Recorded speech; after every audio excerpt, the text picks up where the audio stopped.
Ey inson, biroz sekinroq. Kuniga 3000 marta qo'rqitaverma. Stress ham, qahva ham yetib turibdi. Bir oz tinchlik berdi.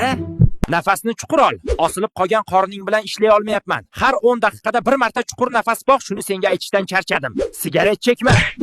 Men tozalovchi emasman, axlat qabul qiluvchi korxona emasman. Fast food, shirinlik, kechki ovqat, oq non, suv ber.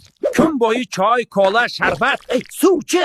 Men filtrman. Ko'proq suv ich yaramas. Men o't pufagiman. Har kuni yog'lar bilan kurashaman. Bir kun tiqilib qolaman, ko'rasan. Ovqatlanishni tartibga solmasang, mendan o'pkalama bola. Men hazm qilishga ulgurmasimdan, sen to'g'ri kelgan narsani yutasan. Iltimos, sifatli ovqat yegin. Men oshqozon osti beziman. Shakarni, shirinliklarni kamaytir. Insulin ishlab chiqarishdan charchadim. Bir kun o'zingni yeb bitiraman. Men ovqatingdagi vitaminlarni sug'urib olishim kerak. Noto'g'ri ovqat, stress va har xil kimyoviy dorilar meni o'ldirayapti, nomard.